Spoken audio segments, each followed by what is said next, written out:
Voilà, au bout de 48 heures de séchage, j'ai pu enlever tous les bouts qui traînaient là, tout ça. Donc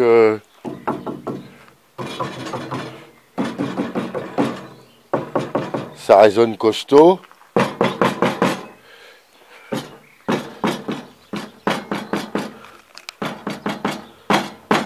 J'ai un truc qui vibre, alors c'est pas grave de ça. Ah, c'est mes outils. Ok, voilà. Ça sonne solide. Ça va être... alors les poursuites de plancher là, en fond de meuble, hein, sont destinées à être résinées quand même. Voilà, donc là c'est fini la fermeture, parce qu'ici je vais faire, je sais pas encore exactement comment je vais faire, mais t'as vu que ça risque d'être un 50 walls. J'aurais bien aimé récupérer des griffes d'endaineur là, ou un truc comme ça, 2 griffes d'endaineur, pour faire la descente là, comme ça. Vous voyez, faire une descente là avec des griffes de machin agricole là, articulées, comme ça, qui peuvent, en cas de choc, sous le dessous de la roue, ça devrait pas choquer, mais normalement, on sait jamais, quoi. On est quand même bas. Sur le trou, je vais le boucher, hein. Le trou, je vais le boucher, je vais pas laisser un gros trou de pédalage là, comme ça. Ça va être bouché, ça. Mais pour l'instant, ici, c'est bouché en toile par le dessous. Vous voyez, avec, ça va être bouché en toile jusque là. Donc là, il n'y a pas de souci. Ça va le faire, tout impeccable. Là, je vais faire mes lève-vitres. Donc là, j'ai un montant qui suit dans le profilé là, donc qui a un angle, si vous voyez, hein. Il a un angle. Je le poursuis jusqu'en bas. Ici, je vais doubler mon poteau. Je ne sais pas par quel côté, par le devant ou par le derrière. Là, je me retrouve avec une petite vitre de custode, parce que je ne veux pas dépasser les 50 cm pour la vitre. Ça me permettra, si j'achète du plexiglas, de l'acheter en petite taille, en 50 par exemple. Comme ça, ça me permet d'acheter moins cher et tout ça. Et puis pour le guide, de toute façon, en plus, c'est mieux d'avoir la vitre avec le guide le plus long possible. Si déjà que je vais les faire manuel, même pas à manivelle, hein, manuel de chez Manuel. Vous verrez bien comment je préfère mon lève-vitre. Mais ça va être à base de sangle et de boutons pression. Voilà. Tout est dit. Je continue ma structure. Donc ici, pour ici, là... T'es où toi? Voilà, pour faire la courbe là, c'était compliqué. Donc j'ai acheté du bois de moitié, quoi. Vous voyez, de moitié de la section. Comme ça, c'est bien plus facile à cintrer. Je vous montre vite fait. Comme ça, je vais pouvoir le cintrer comme il faut et en coller 2 couches l'une par-dessus l'autre cintrées. Je vais même les foutre dans l'eau exprès pour. Voilà, 2 couches l'une par-dessus l'autre collées cintrées. Vous allez voir, ça va nickel chrome. Ça va passer crème, comme on dit. Voilà. Les planchers. Donc, je peux continuer mes lève-vitres. Donc je fais mes structures de lève-vitre avec le lève-vitre, tout comme il faut. Donc il y a des boulons qui vont dégager. J'espère qu'elle m'a foutu de la colle partout. Miss Tinguette, elle a tellement ramassé la colle que je sais même plus où il y en a.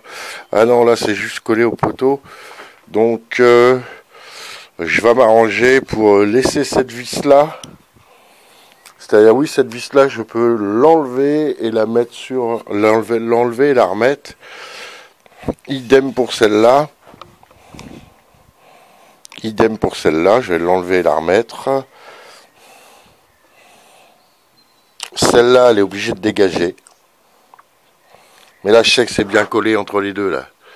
Normalement, elle m'a foutu de la colle entre les deux, tout impeccable. Bon, de toute façon, voilà, quoi. Celle-là, elle dégage. Celle-là aussi. Ces 2 vis-là, elles dégagent.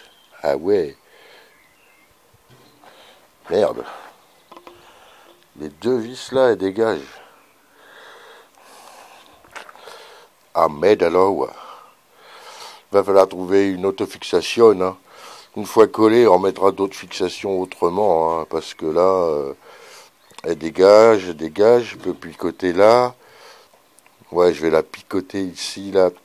Une grosse clavette. Hop, d'en haut en bas. Parce que là, il revient un poteau là, il revient un poteau là. Ça en fait des potales. Enfin bref, mais bon, il faut que ça soit parallèle, il faut que ça soit comme il faut. Je veux que mes lèvres soient faits pour ce soir. Et peut-être aussi ma forme de pare-brise. J'attends un peu. C'est vrai que la forme de pare-brise, logiquement, je devrais attendre demain afin d'avoir les 72 heures de séchage pour éviter avec la scie sauteuse de faire vibrer mes collages. Voilà. Ah, j'ai un petit collage qui a cassé, c'était cool. Parce qu'en plus, je me dis, l'autre jour, le panneur, il avait du mal à rentrer. Et en fait, là, je sais pas ce que j'ai merdé là, mais j'ai merdé. Ça tombe bien, il est cassé le collage. Je vais enlever la vis et je vais lui remettre une belle clavette de 6 en me mettant bien en face. Comme ça, le panneau, il rentrera nickel. Qu'est-ce que tu fais là, la mouche? Ok. Donc un peu de ponçage, tout ça. Dessiner des cadres de porte arrière. Commencer à préparer pour les portes à l'avant aussi. Voilà. Enfin bref. Continuer cette cabine là. Je vais la trouver mignonne, je crois. Je vais la trouver mignonne, la petite cabine là. Enfin bref. Donc on arrive sur le bout, on arrive au bout, hein. Quand même, l'air de rien, ça avance. Ok, allez, je continue sur mes lèvres-vitres. Faut que je fasse ça bien. Et pop, pop, pop, pop. Voilà. Eh bien, l'air de rien, ça fait quelques mètres de tasseau. Mais bon, vous voyez comme quoi on peut faire une structure très rigide. Vous voyez, avec juste du petit tasseau de 17 là. Vous voyez, des tasseaux en pin de 15-15. Et j'ai une structure qui est bien rigide. Ça sonne raide. Si j'enlève le réglet, il y a encore l'équerre là-bas. Ça me fait il y a toujours un truc qui fait que... enfin bref. Bon, voyez. Comme quoi on arrive à faire du costaud avec du très léger. Voilà. Parce que là je suis quand même... allez, je vous le fais. Comme ça. Voilà. Hein, d'un doigt. Je suis costaud, mais quand même, d'un doigt, je le pousse, je le couche sur le côté. Voilà, pour faire des conneries, il n'y a que moi comme ça, c'est pas mal. Allez, j'avais pas assez de boulot comme ça, faut que je m'en retrouve.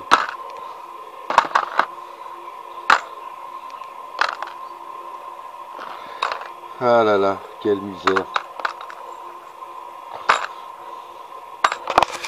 Ah, j'avais un aimant, j'avais des super aimants, deux petits aimants néodymes. Je m'en suis servi l'autre jour pour ramasser des billes de roulement.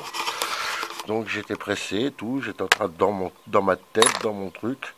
Et le roulement, l'aimant, voilà. L'aimant il a disparu complètement. Aucune idée de ce que j'ai bien pu en faire. Putain, qu'est-ce que j'ai pas encore fait là? Bon allez, je vous laisse, je ramasse ces merdes là et à plus.